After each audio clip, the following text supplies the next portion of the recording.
Mwana Chelsea. Leo nimepata na mtu wa Chelsea hapa, anataka kutuambia some facts about Chelsea yenye si tujui. Unasema aje? Usiite tu Chelsea, unaanza ni Club World Champions. Hata hujasema jina yako. Kwa majina naitwa Kelly Kapelo. Kelly Kapelo kutoka Kangemi. Safi. Kelly Kapelo, jina ya mtandao umesema ni? Kelly Kapelo. Kila mahali unajiita Kelly Kapelo. On TikTok unajiita niite Kapelo. Okay. So Kelly Kapelo hapa pia ashaikuwa mchezaji wa football. By the way nimesema before useme. Okay, tell us more about Chelsea or anything you know about Chelsea unataka kutuambia tujue. Chelsea, hiyo wote mnajua.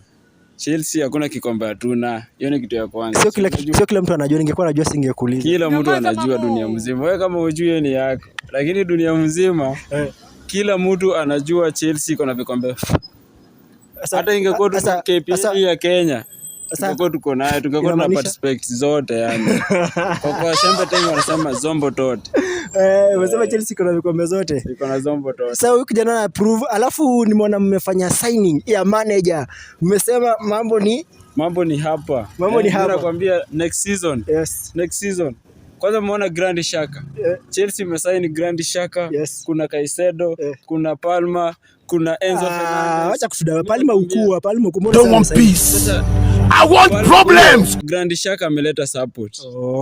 Ameleta experience 32 years. Sawa, tulikuwa kwa Xabi Alonso. Xabi Alonso tumemwona pale akiwa Real. Tumeona maneno yake.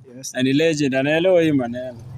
Tunajua Xabi Alonso katika uwanja wa mpira, huyo mtu sio mchache. Sasa wewe maoni yako kulingana vile amekuja Chelsea, mchezaji utabadilika next season ama mtabaki tu pale? Ni kikombe tu next season. Kikombe ya maji hapa. Kikombe EPL. Alright guys, next time we'll meet.